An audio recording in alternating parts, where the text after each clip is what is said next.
Okay, if we could make our way back, we will begin the next session, everyone. So thank you very much. Thanks again to everybody watching online. And I hope you're finding the sessions informative and engaging so far. There's a lot more to talk about over the course of the day and tomorrow as well. So for the next session, Catalyzing Climate Innovation, let me welcome to the stage Mr. German Velasquez. He's the Director of Mitigation and Adaptation here at GCF.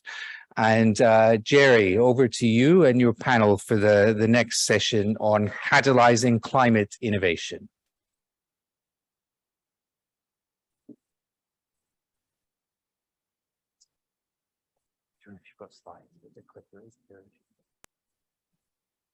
Okay, thank you very much, Scott, for that. I would like to invite my distinguished panel to maybe join me in the stage.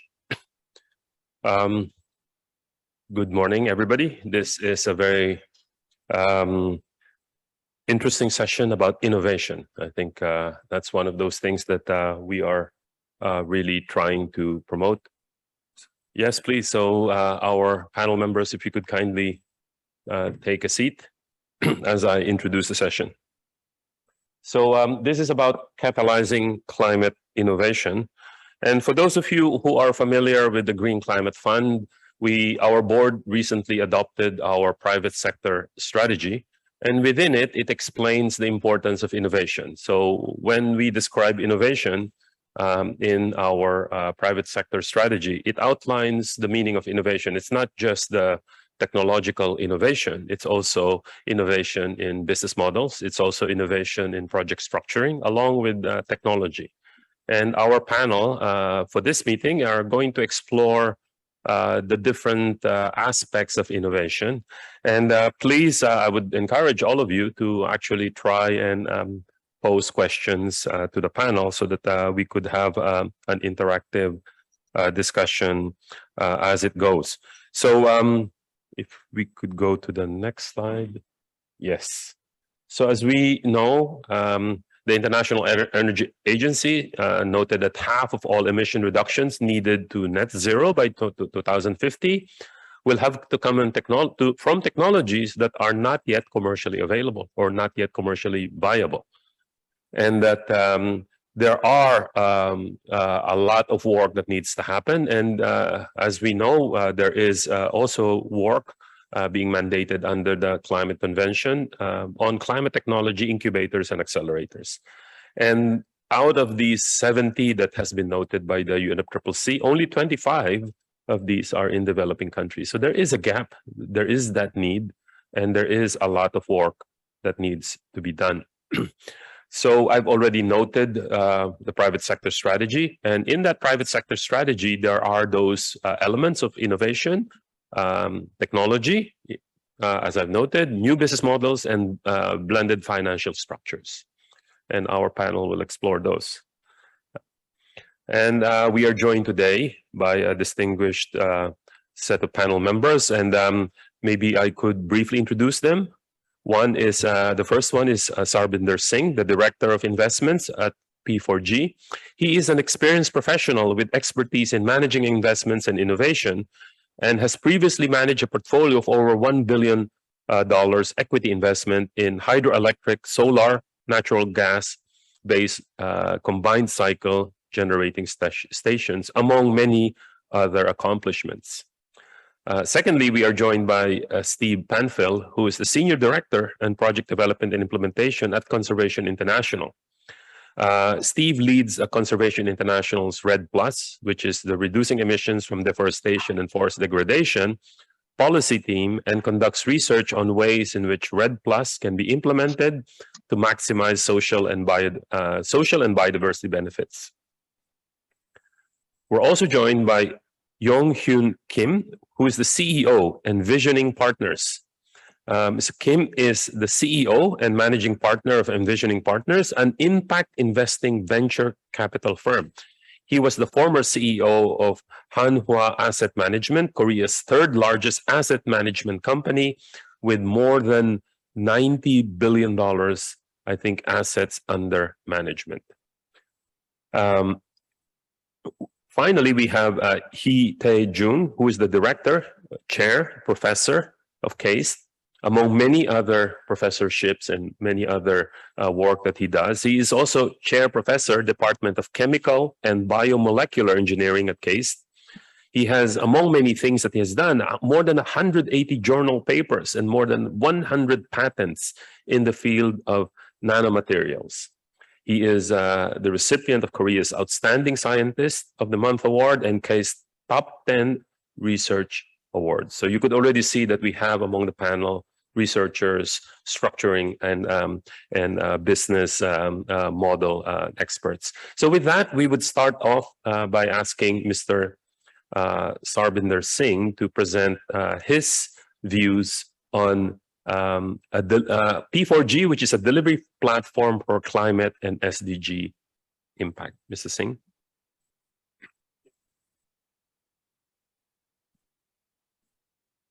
You could do it there if you want, or here. So the presentation will be there on the screen. Yeah. Move forward. Okay. Thanks. I've been asked to talk about, business models, and that is something what we have done over the last little more than 4 years. P4G was set up in 2018 with support from Danish government, which was further Dutch government and the Korean government further joined the initiative, and P4G is hosted by WRI. And what we really do is we provide grant funding to innovative business models, the one who are providing breakthrough solutions in dedicated or the targeted 5 SDG areas. And over 4 years, we have had some success, and we have been able to convert those business models from conceptual stage to the stage where they started receiving investment funding from development financial institutions. The way we have done is when you talk about innovation, when you talk about breakthrough solutions, this is mostly on the paper. And if you go and try to get financing for that, and especially in the developing countries, it's just not available. And that's where we work with them. We provide the grant funding. But that grant funding or the catalytic funding is not, what is sufficient. We also have developed over the year what we call is like a very high-level ecosystem to support, to handhold them and reach to the stage where they become mature enough and attract investment funding. And part of that infrastructure is we have set up national platforms in the countries we are working. And national platform has typically representation from government and representation from the private sector. And they provide policy and regulatory intervention support, also the market access support. Where we are working in LATAM region, we are working out of Mexico, Colombia, and Chile. In Africa, it is Ethiopia, Kenya, and South Africa. And in Asia, it is Bangladesh, Vietnam, and Indonesia. And our funding countries, as I mentioned earlier, is Denmark, Netherlands, and Korea. So the other thing which is critical is a hand-holding, where you provide funding, you provide the support from national platforms, but still, you need to help them refine their business model. You need to help them, become commercial, have those commercials set up, and have the right partnership so that they can grow. They can actually execute what they have conceptualized. Now, this is a very, very different approach than typically a project approach you take, where project financing, you define the project, you do the feasibility studies, and go to the bankers and and you get the financing. That's not what we do. We basically take more of a venture approach, where we have provided, first we have taken the concept in catalytic funding we provide. These are multi-stakeholder partnerships, so it's not just the venture, but it's an entrepreneur joint hands with some NGO supported by the government through the national platform. And then we provide acceleration, which is refining their business model, refining their commercial model, so that they can get on the path where investment funding is available to them. The SDG areas, what we are targeting is, those are the 5 SDG areas we are targeting, which is energy, water and sanitation, circular economy, sustainable cities, and food and agriculture. We do have some organization partners also who have been helping us, which is GGI, International Finance Corporation, World Economic Forum and C40 cities. As I said earlier, we're hosted by WRI. So this is what we have achieved in first 3 years. Over 76 partnerships we funded, $29 million of grant was dispersed. 175,000 metric tons of carbon dioxide emissions reduced, avoided, almost 300,000 people benefited. And the key thing there is $235 million of investment leveraged. And this is not coming from all the ventures. This is like the first 3 years and primarily around 5 ventures who reached that stage where they were able to start getting that commercial funding. And that is just a start. I mean, and this is just, like an initiative which was launched in 2018. And that's where we are. And we are now looking for starting the next phase, which will start next year, and it will be there until 2027. So the issues we faced in first 5 years, I mean, we know all about, this statistics is not, like I think everybody has heard about the statistics, that ODA funding is very limited, 161 billion, requirement is $3 to $4 trillion. How do we convert? What is the best use? I mean, we talk about a lot of capacity building programs. We talk about, institutional setup. And in that space, what we are doing is a bit more forward integration and positioning ourselves as a delivery platform. And that's where we said that, yes, I mean, this is the space. We actually work with ventures. We work with entrepreneurs. We work with MSME sector and those players and provide that catalytic funding and take them to the stage where they really grow. And the component there is innovation. The component there is breakthrough solutions, and it is not business as usual. So it is not putting another 500 megawatt of solar energy, but finding out what's the barrier, what's holding back, and what is a business model that we can bring. And I'll talk about some of those examples, specific examples where we funded and they became success stories. The other issue is, of course, there's a lack of capacity to operationalize this innovative ideas, and that's where our acceleration framework comes and supports those ventures, those entrepreneurs, to become fully operational. The other thing is, this whole policy and regulatory environment, which national platforms, they are providing great support. They are the one who actually set up the agenda.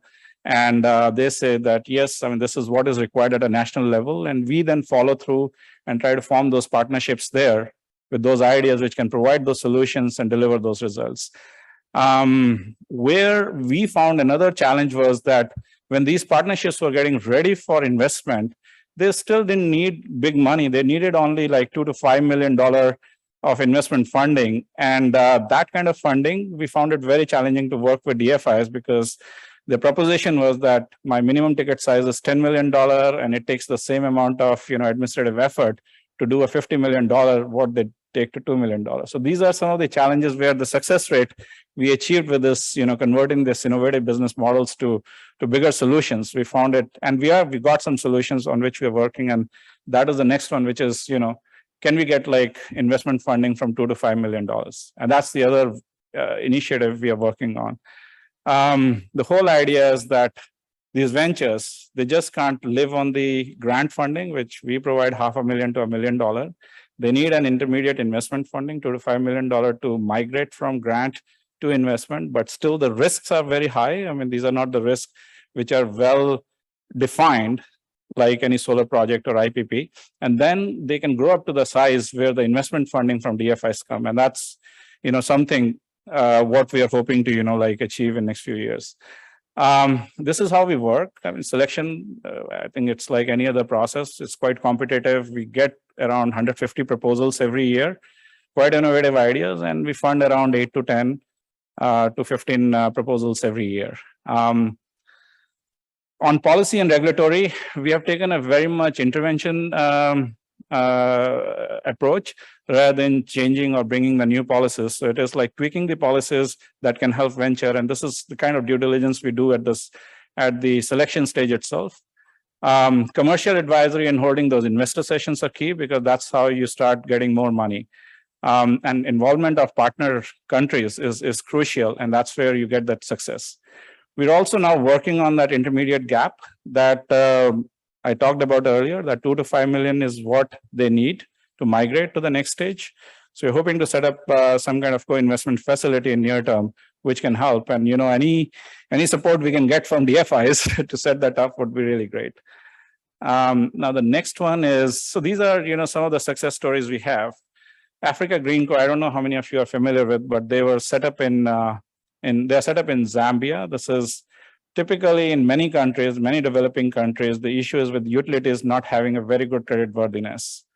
And when you don't have a good credit worthiness, and we talk about access to energy, those PPAs you sign, they are not financeable. And that's a challenge they faced in Zambia. And that's where we said that we like this model because it is providing an alternative solution. This is a market intermediary who can actually be capitalized and become credit worthy, and they can start signing PPAs, and then they start selling that power into power pools and also in the country. The critical support we provided was we provided 2 rounds of funding to them, around 1.6 million in total. In 2019, we worked with them very closely, where Zambian government did bring that policy change. And this policy change was very much intervention. It is recognizing that, yes, there is a role for market intermediary, and that is what was recognized in their Electricity Act. And accordingly, open access for transmission and distribution system was provided, which didn't exist yet. And that made it operational. And we worked with IFU and with Infraco Africa, and they got their financial close earlier this year, around $15 million, fully operational. They got, I think, 70 to 90 megawatt of solar PPA already signed. So that is, now triggering that green power generation in that country, which was almost stalled because the PPA, the local utility was signing, was not credit worthy. Now, other examples, we got Energize Africa, which is more of a crowdfunding solution. They've done pretty well. They've raised around $35 million already from UK market. And this is all the retail money they raise, and they invest in SME ventures or MSME ventures in developing countries. To the extent we are working with them, that they've been very successful in Africa, and now they want to convert this venture into more of a global, and also, work in other countries, including in Asia. Net zero affordable home. This is what we're working in Africa, in Mexico, where we have got a very good combination of battery storage and solar, which is very well designed for new houses, which is more of economy houses. This is for low income category, where they will be integrated with the grid. They'll be generating revenue from the grid through, displacement and time shifts and all those kind of things. And that benefit goes to the home buyers. And it's a commercial structure, and the technology structure we are putting this together, or the partnership is putting together, that will make this success. And this will be an example on its own. E-mobility, I need to talk about more because it's becoming more common. So this is one partnership we funded in Bangladesh. We got e-mobility partnerships also funded in Kenya and in Colombia. Now, key focus is not just, e-mobility from technology perspective is quite proven now. I think things are moving very well. But where we are bringing change is that, okay, what's the right business model? Can we actually intervene on the tariff rationalization so that nighttime tariff, when things are being charged, they actually get the benefit, it's lower, and that improves the economic viability? Can we go for a local production, and what kind of risks are there? And if we actually start scaling up, where does that money comes from, and what kind of solution or blended solution we can work with? So that's another thing. And sustainable special economic zone is another one. That's a very big success story, because SSEZ typically takes 6 to 7 years with support from government. But here what we did was we worked with purely private sector. We supported 3 zones, one in Nigeria, one in Kenya, and the other in Ethiopia. 2 became very successful, and they are under construction now. And this is more of industrial parks, smaller scale, but totally run by private sector. That means the investments are private, the design is private. And to the extent that this partnership has spun off into a separate entity, which got funding to survive on its own. So they're doing pretty well. The other one is, again, I have got lots of examples. But the key thing here is that it's not the whole. What we try to support is the innovation, which is in between there, and which is, changing or transforming the sector. This SSEZ work actually has brought us closer to, another institution who is willing to do another 50 zones, and they want that kind of support, or they want that kind of investment models. So where we stand right now is like we are very much open to work with the countries on which we are focusing, and we are looking to work and get them to propose their early stage green entrepreneurs. They can bring those proposals to us, and we are happy to work with them and help them mature and scale up. The other thing is, once these business models mature into investment, we are very happy to work with DFI community to invest in that. And we are very happy to share our own experience and see how we can make it more sustainable. And we are also looking forward to scale up E4G model. Right now, we're working in, say, 8 countries. The 9th one is more of like not OD eligible. We're very happy to actually expand that and scale up our operations. And we're looking for how do we do that? How do we join hands with others to do more? So that's the story, on our business model approach, where early success has been excellent. And that's the reason we are going for a repeat funding and, what we call is now the phase 2, which is way more refined than the phase 1 work we have done so far.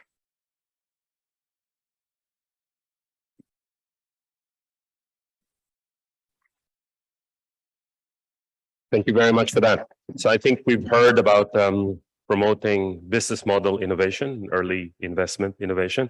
Next, we'll hear from Steve Panfil, who will talk to us about market access to drive paradigm shift.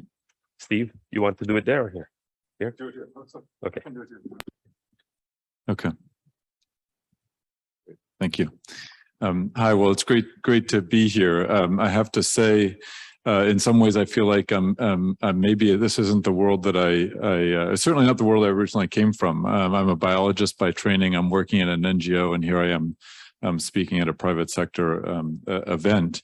But I also kind of think that that's kind of the point of the event, is to try to bring together people coming from different backgrounds and with different sorts of skill sets in order to address the climate crisis.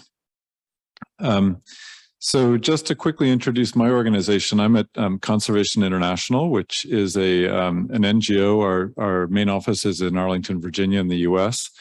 We were established in 1987 with a mission to help people care for nature for the benefit of humanity. And originally, the organization was set up with a focus on biodiversity conservation.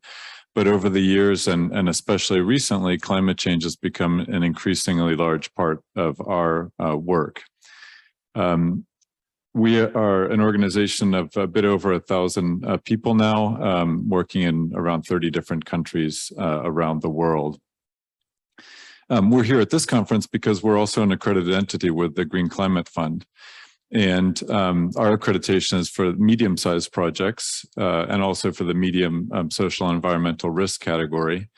Notably, we are accredited only for grant finance, which is a really important issue in terms of the points I'm going to make in this presentation. And I think I'll come back to this, but it kind of highlights the challenges that there are in doing the things that I think we're all looking to try to do. Is how do we put together the different skills and institutional capacities and so on in order to achieve the changes we want to see. So I'm going to just give 2 brief examples of the types of projects or the way that we're approaching this issue about how to bring about a paradigm shift. And if you spent any time around the GCF, you've certainly heard about the GCF's emphasis on paradigm shift. Of course, the GCF is a large fund, but it's also just a tiny player in terms of the overall size of the problem and the scale of the investment that is needed. And at least in my way of thinking, the most important ways that you can go about trying to achieve a paradigm shift are through policy changes or through together through bringing in the private sector, because obviously the scale of investment that could come from the private sector is far greater than what can be achieved through public funding like the GCF. And so the approach that we've been taking so far in the projects that we're doing, where we're looking to figure out how we're going to take a relatively modest investment from the GCF and turn it into changes that are going to last long beyond the project lifetime and hopefully at a much larger scale as well, is we've really been focusing sort of with beneficiaries that are at the low, I think you can fairly say, tend to have the lowest capacity maybe the poorest and also the most vulnerable in terms of climate change impacts. One example of a project is one that we've just launched the formal proposal design process for, which is in 14 countries in the Pacific. These are countries that are experiencing a real food security crisis because the coral reefs that produce most of the fish that the people depend on are being heavily impacted, destroyed by climate change. And so there's an urgent need to figure out another way that the nutrition is going to be provided to people. The approach that's being taken in this particular project is to support a movement of the fishing effort from the coral reef to fishing for oceanic species that are beyond the coral reefs. So not only is it a way to access additional fish protein that can't be accessed on the reefs, but it also is a way to reduce the pressures and help the reefs actually to help themselves become more resilient to climate change. The private sector angle on this and the sustainability for it is that by providing fishers with access or supporting access to these oceanic fisheries, that's a way that they will be able to continue to market those fish and to sustain those activities after the project ends. Of course, this is all really working sort of at the micro scale and at a local level. And the next example is a project that launched implementation this year with GCF funding. This is in Botswana, where smallholder farmers are heavily dependent on cattle. The grazing practices that are in common use now are ones that leave the rangelands extremely vulnerable to drought and other impacts of climate change. But there are proven models for changing the grazing practices to rotational grazing practices where areas are intensively grazed for short periods of time and then the cattle are moved on to others, giving the original grazing grounds time to recover. And through applying these sorts of approaches, the grasslands become more resilient to drought and are able to support and produce higher quality, healthier cattle. So in this project, there's also an emphasis on supporting the access to market for these smallholder farmers in order to be able to provide a long-term incentive to maintain these kinds of grazing practices. So again, both of these examples are looking at poorest and most vulnerable people in most cases. But there's an urgent need to go beyond that in order to be able to reach people that are that may have higher capacity and yet still are not able to access the finance that that's needed in order to be able to create a transformation in the kinds of practices that they're applying that into adaptive and climate resilient activities. And so I just want to kind of use this slide and I'm going to wrap up just to say that what we're really looking to do is to figure out how we move on from this fully grant-based kind of work that we've been doing to also take advantage of the GCF's ability to provide other kinds of financial instruments. And we as an accredited entity still can't access those kinds of instruments. So that's where we're looking to figure out how we partner with other organizations that do have that ability to channel other types of finance from the GCF and from other donors as well. We'd really welcome the opportunity to speak with others that are here at this conference. If you think that you've got ideas that you want to share with us, and let's talk about how we could put those ideas together into a package that works with the GCF and other financiers. And then I just want to also make a comment that as an organization, as an NGO, CI has always had a strong emphasis on trying to work with the private sector And we've been able to have some fairly large initiatives kick off recently. We're always looking to see how can we partner those kinds of companies together with an organization like the GCF. How can we make use of this range of different types of finance that's available? Of course, the big challenge that we often have in those cases is that the timelines don't quite work out, and that the private sector partners are working at a much more rapid pace that's just not possible to match with a private sector partner. So I'm just going to kind of leave that out there as a challenge and something that we want to try to continue to address. So I'll end it there, and thank you for the opportunity, and looking forward to speaking with others here later on. So thank you very much, Steve, for that. As we've heard, there is opportunity in innovating on the financial structuring as well, although in this case, CI have actually focused a lot on grants. We've had examples of actually partners focusing on grant, having paired projects on blended finance, wherein the grant component actually de-risk the private investment. So it is very much possible. And I think your offer and a call for partners to work with you is a welcome one. And I think a lot of your work, in fact, provides that base for some of the private sector to invest. So maybe with that, we then move on to Mr. Yong Hyun Kim, who will discuss envisioning partners as an impact investor. Mr. Kim.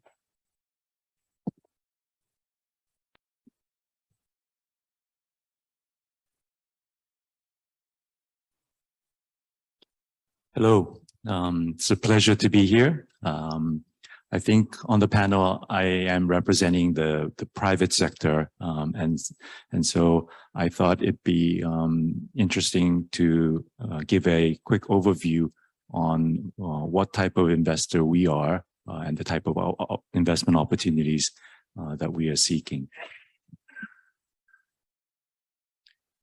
So briefly about who we are. We are one of the first generation of impact investors that was formed here in Korea. So we've been investing for about 5 years. If you look globally, the kind of current generation of impact funds started forming about 5-6 years ago, whereby they were insisting that in addition to providing environmental or social impact, it had to come with market returns. And so you saw the formation of places like TPG's RISE Fund, Bain's Double Impact Fund, and others like that were formed over the last 5-6 years. So we were formed similarly around that time, based out of Korea, but focused on the venture early stage startup companies. And so we invest in 4 domains, which I'll cover in a little more in a moment, covering environmental and social issues. And again, as mentioned, we target market returns to our investors. And this is important because this makes our fund and our ability to continue to support companies that are providing impact to be long-term sustainable. We have about 140 million of assets under management, and to date, we've invested in 38 countries, 38 companies, covering companies in Korea, Singapore, Southeast Asia, as well as the United States. And in particular, we, at the end of last year, raised a specifically climate solutions dedicated venture fund, which was the first such fund here in Korea. And so what is impact investing for somebody like us? And the way we define impact investing is identifying, evaluating, and managing investment opportunities through an environmental and social lens. and to seek financial returns that are aligned with such positive environmental and social impact. And so when you actually look to see what type of companies that means, we insist on investing in companies that have a collinearity with both the business growth and the impact creation. And so we're not interested in companies that have a side effect of having a positive impact. We look for companies whose business model is fundamentally about creating a positive impact that they're seeking. And obviously, being early stage investors, it's very important for us to find entrepreneurs that have the mission and the vision to solve the important environmental and social problems, and to find the founders who have the effective solutions to do so. And as much as we are targeting market returns, we need the companies to be targeting a large enough market. So oftentimes we do find that the opportunities that a company is targeting is sometimes a little too niche or too targeted. And unfortunately, that means that the company may not be in a position to be able to sustain its growth, not just over the next 2-3 years, but really over the next 5 to 10 years, which is kind of the growth trajectory that we need in order to be able to make the venture type of market returns.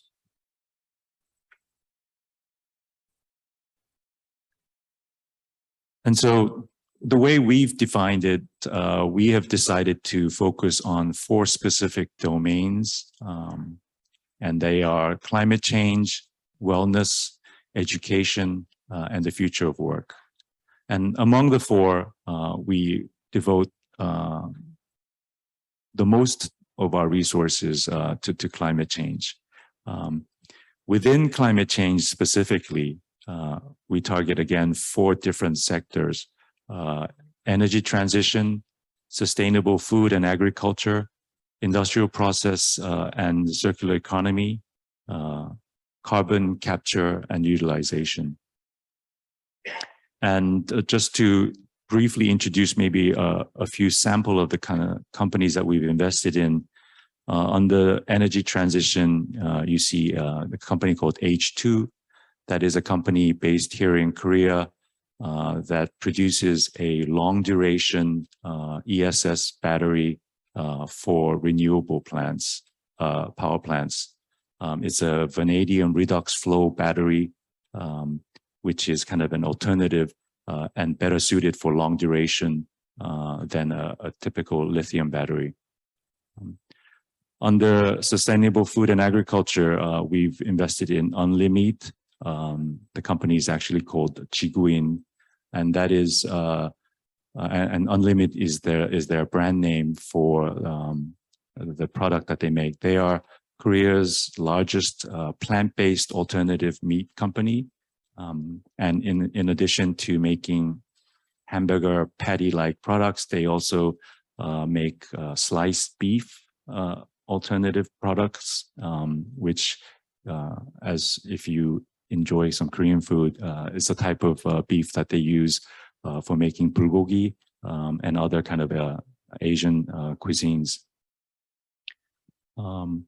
One other company that I'll mention there is Mission Barns.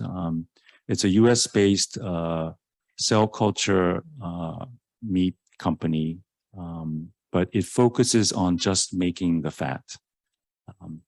And their products, once the US FDA approves these for these cell-based alternative meats to be sold to the public, they will mix their fat with plant-based alternative meat companies to give it better flavor.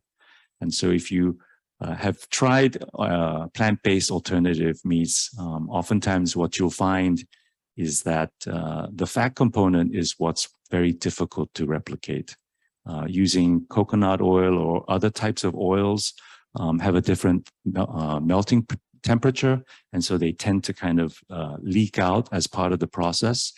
But by adding 5, 10, 15% real cell cultured fat, you're able to get much better taste.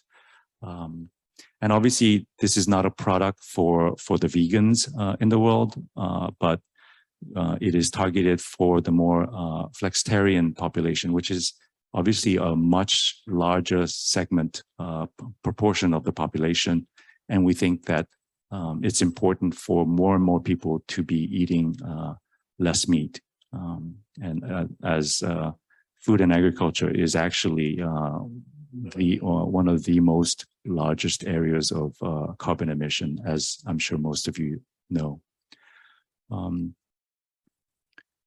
Another on the industrial process and circular economy, we invested in Novoloop, which is a company that takes waste plastic and upcycles it to TPU, which is a higher value-added, higher performing plastic. And as an example, it'll be announced tomorrow, but they will be their product will be used in a lowest carbon footprint sneaker that will be released by a European sneaker company. One of the important areas that we find in kind of this type of recycling or upcycling companies is that they have to compete with the prices of virgin plastic. And then that's not an easy thing to do. And so this company has chosen to increase the value of the product that they're making from just regular waste plastic to a high performance TPU product. And then in the carbon capture and utilization area, as you see, we do have the least number of portfolio companies. It's an area that we are seeing a lot more activity happening, and you'll see more portfolio companies added there over the next year or two. We have palpably felt an increase in the number of startups that are being active in this area. The one company that we did invest in is Dimensional Energy.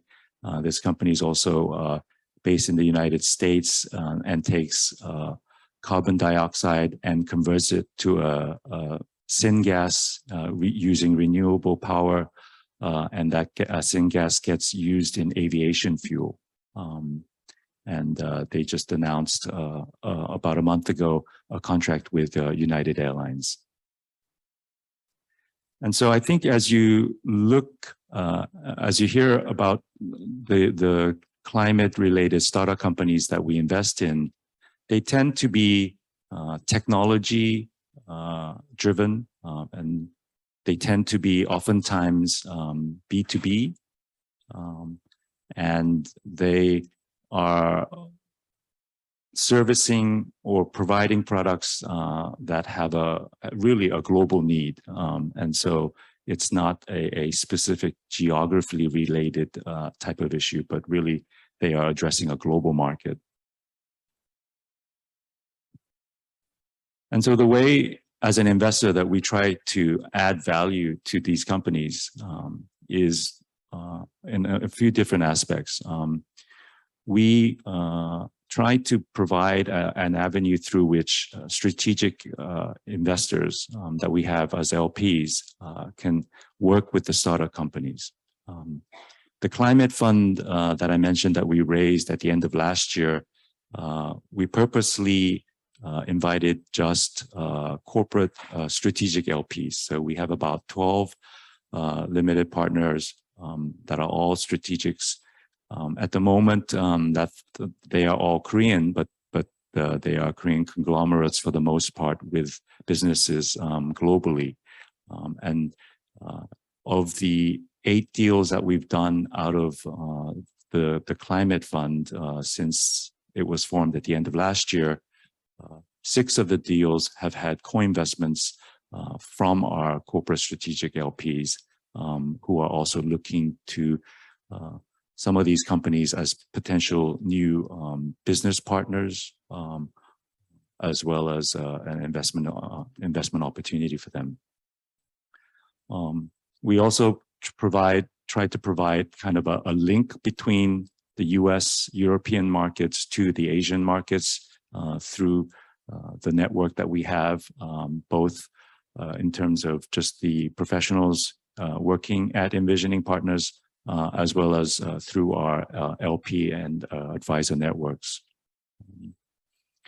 And by focusing on the very specific domains, I think we are able over time to be able to have greater expertise in the areas, to have a network that is very relevant to the specific domains. And it's through some of those types of connections and networks and that we're able to help the startups grow as they think about scaling up and globalizing. And last, I wanted to kind of maybe point to a few issues that the startups typically face as they are trying to grow their businesses. The first point is that they, unlike a lot of the startup companies in the digital world, these are oftentimes companies that are making some type of a physical product or distributing an actual fixed asset. And so they oftentimes need to build a plant and it can't be done with venture equity type of money. And so they need debt financing. And I say here they need infrastructure like debt financing because if given that their technology is obviously relatively new, and since the product is new, they won't have perhaps quite as much offtake agreements or long duration offtake agreements. The debt financing gets oftentimes is rather expensive. If there was a way that these startups could get cheaper financing that are more comparable to what some of the infrastructure projects are able to get, realizing that there needs to be some accommodation made for the relative newness of the technology and the offtake credit issues, it would be a tremendous boost for these startups. If these companies have to wait 5-10 years to prove their technology, this will all take too long. And then the other issue that they all face is how are they able to quickly scale up and make their solutions available globally. And that's kind of related to the next point, which is I think they all face an issue that they can't do this alone. And so they have to figure out on what terms and how best to partner with and work with existing industry players. And the other point that I mentioned in relation to plastic, but over time, they need to figure out how to make their products cost be something roughly similar to what the existing fossil fuel-based product prices are. Because obviously you can rely for some time on perhaps subsidies or the willingness of people to pay a little bit more for a more climate-friendly solution. But unless you are able to provide it at similar prices over the long term, we think it's not sustainable. And so related to that, obviously on a short-term basis, it's impossible to expect a company to be able to compete effectively against fossil fuel based industry that has been over the last 40, 50 years gotten to a scale and have been focused on making their products as efficiently as possible. That cost competitiveness just cannot happen in a matter of a year or two.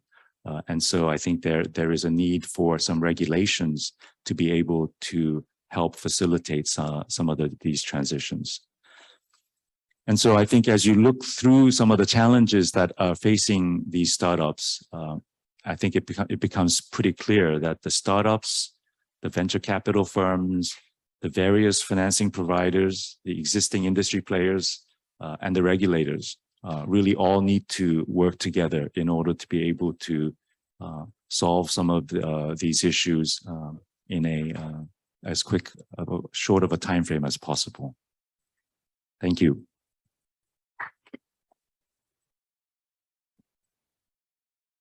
Thank you very much for that. Now we have Mr. Hee Tae-jung, who will give us a briefing on R&D priorities for climate innovation. Okay.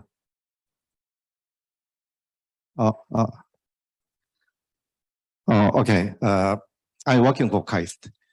Actually, KAIST, which is Korea Advanced Institute of Technology, we have around 700 professors, and 20% of the professor in KAIST is working on climate change area. I mean, directly or indirectly. So in KAIST, I have been in charge of Institute of Climate Change.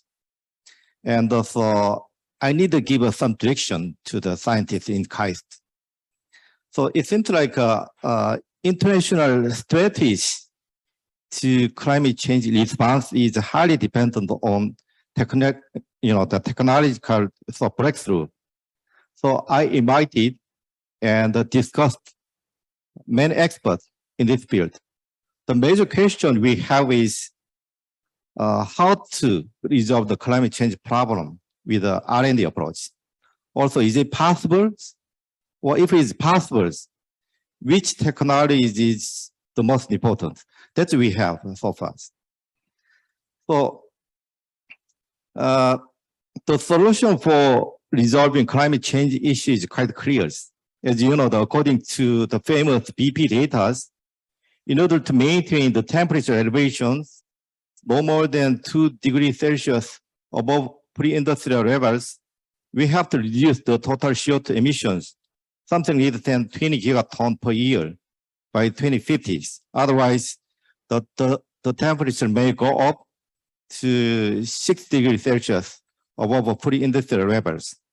Therefore, we have to find a good R&D technology to reduce this 20 gigaton CO2 per year. So international strategies for global warming rely on, as you know, 32% of renewable energies, including hydrogen, solar cells, sustainable vehicles, and recycling. Also, 38% of the climate CO2 reduction is dependent on relying on the energy efficiency, so including process development, energy saving, and so smart. And also including 10% of youth technology, which is about the CCUS and other technologies. So in the Korean the strategies for this approach is not much different. I believe that European and the other countries are almost same as well. So after a long review, as the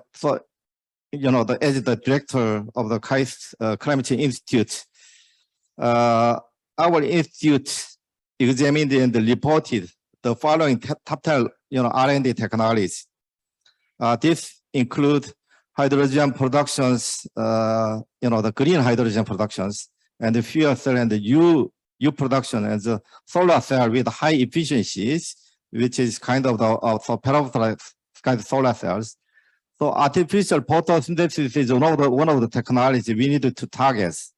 Also, CCU, carbon capture utilization conversion breakthrough is sort of one of the important topics. Also eco-friendly, so greenhouse gas storage technologies, future batteries, so energy harvesting is we have to develop in the futures. However, so as a scientists, engineers, in R&D viewpoint, there are so many questions to overcome this global warming in very, very limited time. So this challenge includes also sustainable energy are really so sustainable. Also, how to produce green hydrogens without CO2 emissions anymore. Also, is it possible to low-cost solar cell with high energy density without any environmental contaminations? Okay. So artificial photosynthesis is possible. We don't know yet. And the CCU, CCS, which is more efficient? We need to very delicate calculation is needed about that. Also, if effectiveness of sustainable energies, hydrogen energy is how much is effective? Also, solar cell, is it very effective? We need to calculate very carefully about that. Also, precise climate predictions using AI, how many parameters we have? Also, effectiveness of some self-generation of energy. So that we have still have questions in very limited times. So obviously, I believe that easy choice to combat climate change is enhancing energy efficiency. However, in R&D viewpoint at this moment, I think artificial photosynthesis is a great challenging areas for global warming. According to carbon cycles, about 20% of the CO2 in the atmosphere is absorbed and so transferred into very useful glucose by plants. However, even though the Shashan insisted 100 years ago, so he said that after discovering the secret of the photosynthesis process, apparently within 100 years, humans will be able to produce material and energy with a greater efficiency than plant in dry desert areas. So it was all at the past, but still we don't know yet the secret exactly. So if we develop a good artificial photosynthesis technologies, that can have a same effect as like game changers. But I also working on in these areas, but it is very, very difficult to develop a material or systems with a similar efficiency and a stability of a plant. This is because a photosynthetic mechanism of plant seems to be much more complicated than we have learned in the universities. I assume that this is just like a development of AI systems with a level of the human brains. For actually, why this is for this so difficult and challenging? Actually, for creating artificial photosynthetic systems, we have developed material with a plant help. Also, these artificial materials should have a very efficient for diffusion absorption CO2 and should very effective light scattering with the large surface areas. Also, our plant have a unique photoelectron conversion systems, which is jet schemes, which is very, very, very complicated. So, current technologies is not overcome this one. It's just less than, I would say, 5% of this plant system of all of the features. Also, the reactor system of our plant is very different from the present reactors in the research labs. In fact, the reactor system of natural photosynthesis is composed of continuous flow cells configurations, where the flow of carbon dioxide CO2 supplied from stomata of leaf and the flow water absorbed from the root to produce high energy substance and oxygen byproduct. Therefore, scientists have to develop effective flow type of photoreaction as well. I'm working on these areas using nanomaterial with jet scheme flow reactor, even though this is very challenging. So, but in conclusions, as President Biden says, however, we need new technologies, not current technologies, which contributed to substantial reduction of CO2 in very limited times. So as an R&D researcher, to me, so we have to consider always what we have to do if our planets disappear next years. So that's my questions. So thank you very much. Thank you very much for that, Mr. Jung. So I think we've heard 4 very interesting and a little bit very different point of view on take on innovation. We do have a number of questions in Huva, but for the audience, if you have a question, we will also take from the floor. I'll take the first one from Huva because it had the most votes, 5 votes in Huva. I think this one may be for Mr. Kim. Mr. Kim, the question is, are there plans for mainstreaming impact investing with simple, understandable due diligence framework for SME investee or frontline loan officers? Should I repeat it? Okay. So the question is, are there plans for mainstreaming impact investing with simple and understandable due diligence frameworks for small and medium enterprise investee and frontline loan officers? Yeah. I think one needs to understand that the current scheme of ESG evaluations is primarily driven toward evaluating public companies. And it's obviously driven by investors who are investing in public stock. As these companies are already public and existing companies within existing industries, they obviously can't change their businesses overnight. And so you have this evaluation method, scoring system, and it's through that some of the public market investors try to decide where they invest.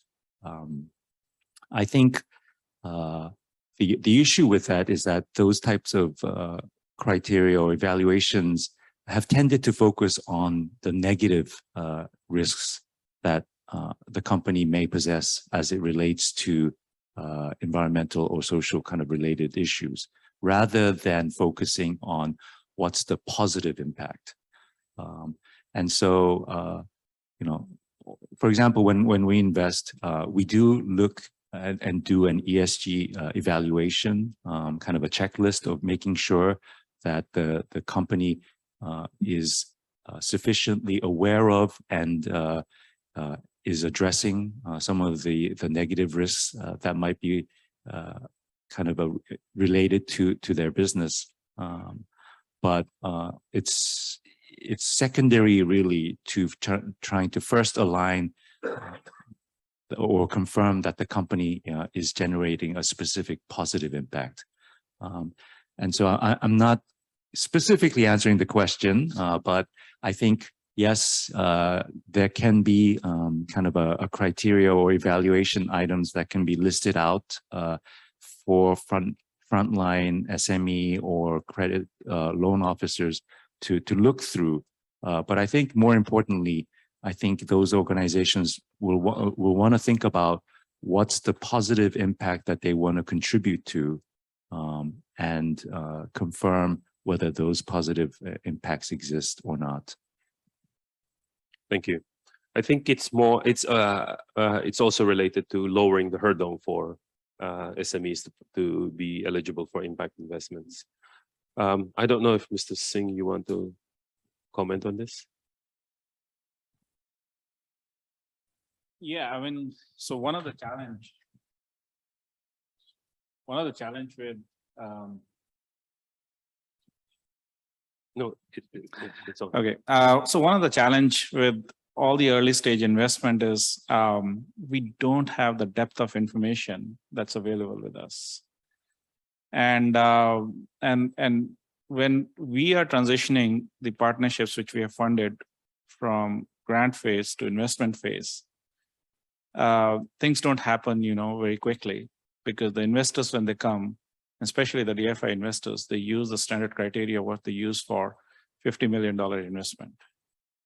And that's where we've been working with them. That's where, we came up with this, that can there be another model which invests 2 to 5 and $2 to $5 million zone, and it's blended. It can take some risk so that the criteria can be a bit more relaxed, and it is more realistic about what information is available. And it relies more on, like, I would say, venture capital kind of approach, where team strength is weighted more higher than some of those factors. Because in our case, how we are trying to do is that, because we'll have experience of 2 to 3 years of working with those ventures, and when we work to the next stage, that also should be considered, and that's being recognized.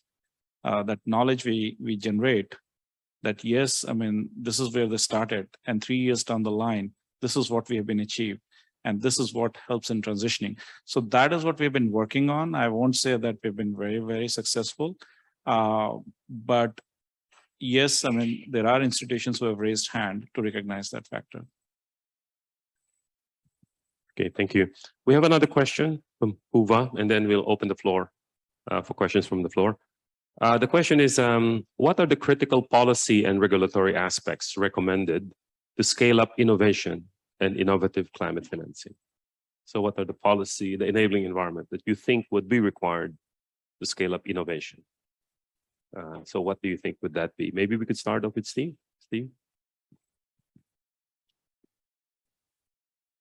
Yeah, I guess one thing that comes to mind is the need to ensure, and so, again, I guess my focus tends to think more along the lines of smallholders and really small scale businesses. And, there are certainly sustainable and climate friendly kinds of enterprises that can operate. But a critical thing is whether or not the appropriate resource rights are in place for small scale producers to be able to have access to those resources, and the certainty that they'll be able to continue to access those kinds of resources in the long term. We're working on a project right now in Ecuador that is targeted around a large component of it focuses on people that live in mangroves and that depend on extracting clams and crabs and other renewable kinds of resources from those mangroves. Having the right kinds of policies in place that can ensure that local communities will be able to maintain access to those kinds of resources is essential for them to be able to more formalize their businesses and to start to scale up. Anybody want to add to that? Yeah, I think obviously some of these regulations already exist in some of the jurisdictions, but mandating a minimum percentage use of recycled products or biodegradable products, things of that sort, obviously will help.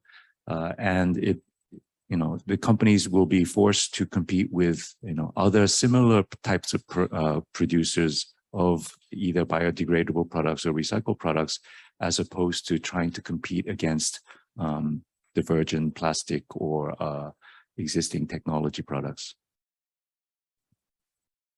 Mr. Singh, you want to add to this? I mean, I'm happy to add a few things there. And this is one area where we have experienced very well. And what we have experienced is that you have to really look at the life cycle of those innovative ideas.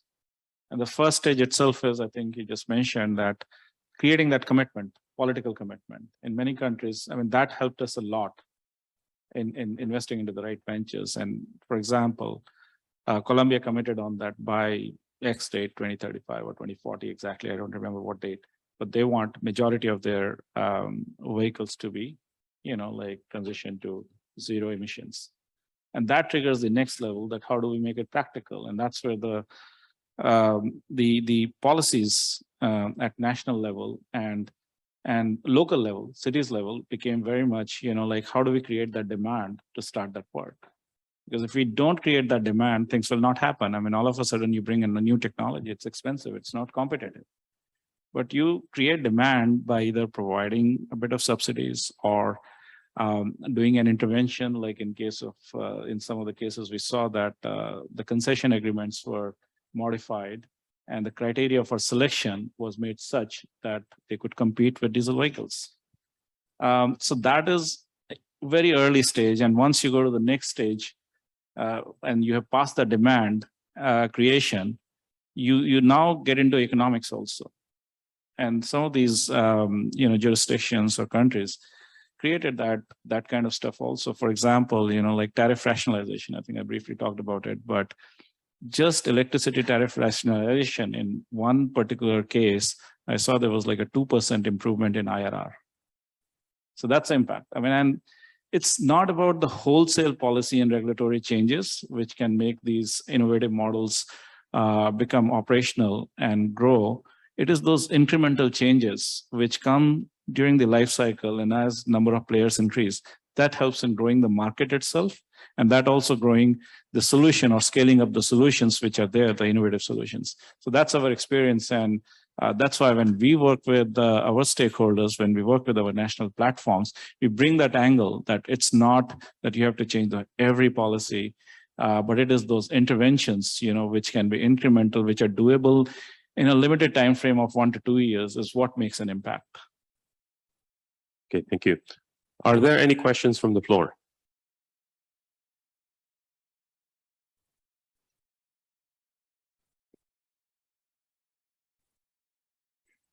Yes, the gentleman in the middle.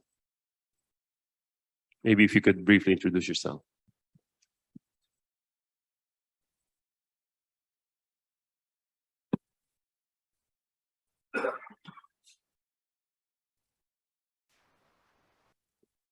It's okay? Oh, thank you. Hi, my name is Michael Back. I'm working with GGI, mostly on nature-based solutions. My question is kind of more for the grant financing side of the room, but I'm interested in adaptation, and in particular, how do we move adaptation from grant and government financing into the private sector a bit more, in particular from the Nature Conservancy and P4G. Do you have examples of projects, or how do you envision that transition from, payment for ecosystem services, land value capture? How do we begin to move the dial of adaptation projects just from grant finance to bankable projects? Okay, that's a good question. Adaptation, private sector, how do we do it? Is there a market is there appetite for private sector to invest in adaptation? Is it viable? So I'll give it a try. I mean, again, we've got only like a little more than 4 years of experience in working this. Mitigation is pretty simple and straightforward. But what we have experienced, and some of those experiences I shared, even for, like mitigation projects, transitioning from grant to investment is a big challenge for all the reasons, some reasons I explained, but we faced. And adaptation is one step ahead. So I know, we haven't done much of adaptation, and this is what we will be doing more in the next phase of, but as WRI has got another programs there, we've done some adaptation projects. And there are challenges, but finding the right investment solution, and that's where the creativity comes in terms of, blended finance and stuff like that. That's what is a trigger point. So you transition from grant to that blended model. And once it starts fitting into that, and once the characteristic of that project is understood, and yes, this can fall in the investment framework for DFI, then that transition happens. And so for our projects, we are specifically working on building that intermediate mechanism also, that helps in transitioning from grant to investment funding, and then from investment funding to regular DFI. And this investment funding will be mostly, like in a blended form. So, that's like 4 or 5 years of experience we have. It can't directly go to investment funding, that we know for sure. And adaptation is a bit more because you have to do a lot of paperwork to explain. And some of the projects, we've been working on one particular project, we found it very challenging, actually. Yeah, I don't know that I have got a great answer for it, but I think that there's quite an interesting project that was approved by the GCF for the craft fund. Climate resilient. Anyway, it's a private sector adaptation focused fund, which it's just something to keep an eye on, I guess, to see about how it develops. Yeah. Maybe just to add, we have quite a large number of adaptation private sector projects. Global Fund and Coral Reefs, we have an equity window. And then we have, of course, just recently Climate Investor 2, very large project by FMO on water. And there are more. Acumen is here, one of our largest, first projects on impact investing in agriculture in Africa. They're all available on our website. And please do have a look. I would like to, before we close, I wanted to ask maybe to put Mr. Jung on the spot. Yeah, because we discussed 3 kinds of innovation. One is business models. Second is financial structuring. And then technology and science. So I'm going to put Mr. Jung on the spot. Which one do you think is more important? Well, I think because, the climate issue is related to the survival of our human beings. I think we have to do everything, we can do at this moment. But unfortunately, I told you 32% of the climate CO2 emissions, international studies rely on for energy resource change. And also 38% is rely on, the energy efficiency. I think an easy choice is energy efficiency. So also on financial policy, whatever that you can do for these categories. And also as a technological point of view, there is some easy technology to reduce the CO2 emissions. Also, there are very long-term technologies we have to develop, which is like a game-changer technology, but it takes longer time than before. So I would say we have to do everything we can do in our Earth planet. So whatever it is, financials, whatever economies, leaderships, and small energy efficiency technologies, and some long-term technology as well. Yes. Thank you. I think basically we need to work together. So this panel need to work together and work towards good business models, good financial structuring, and eventually use of good technologies. Any other questions from the floor you would like to ask? Last chance. Yes, please. Hi, I'm Anand. I'm from Mongolia. I represent Eureka, a climate tech startup. And we work mostly with the voluntary carbon market. So I guess I have kind of a simple question. I've heard a lot that investors usually within the first 5 minutes, they have an idea of whether they want to invest in a company or not. And I just wanted to get an idea of, for the speakers, what kind of characteristics give you a gut reaction to whether or not you want to invest in a company? Thank you. So this is, I think, for our impact investors. I don't think there is kind of it's not a question of, what's the right approach or anything. It's really a kind of a fit issue, I think. And so one, I think you want to do the homework of what investor are you meeting? What's their strategy? Does that fit with what you're doing as a startup? If that doesn't fit, then I think it's over in 5 minutes. So one, meet the right investors. Two, once you do meet, then I think it takes longer than 5 minutes because they are trying to figure out, one, what type of an entrepreneur are you? You know, startups are, it's new technology, but really it's 90% about the team and how they are able to use that technology. And so I think showing yourself as kind of what type of an entrepreneur you are is what's going to be most important in that first meeting. I mean, I think that's a very nice question because like every year, as I said earlier, we get 150 proposals and, like whole of the team reviews it and we can't spend more than 5-10 minutes on a single proposal. And that's where I think he rightly pointed out, like if it fits into our purpose and objectives and our framework, it gets through very quickly. And if it doesn't, then decision is very quick. But we have also developed a system now which goes further. We are actually automating some of these things. So in a way that we define this upfront that, just fill this up. And if your proposal fits into that, then definitely we'll spend more time.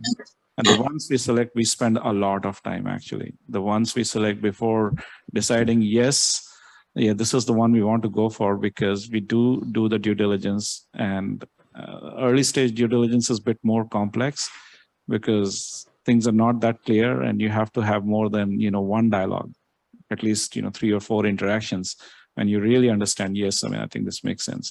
So can't spend that kind of time with all 150, can spend that time with only 10, maybe 12. And that's what is my request to, all the people who apply for, our grant funding from P4G is that, read our documents carefully and see that you fit into this framework. It's not about the money. It's also about like what infrastructure we provide, what services we provide.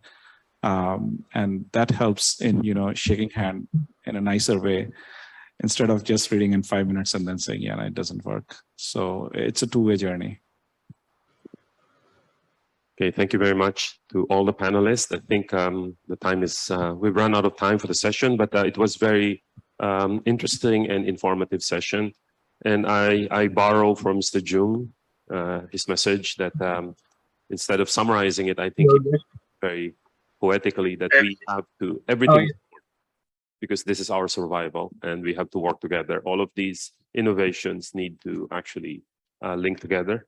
The technology, the business models, the early investment, and linking all of these enabling environment to larger capitalization and engagement of the private sector. Everything needs to work. So with that, I would like to ask our audience to give our panel a big round of applause, and thank you all for a very active participation, and we look forward to your continuous engagement. Thank you very much.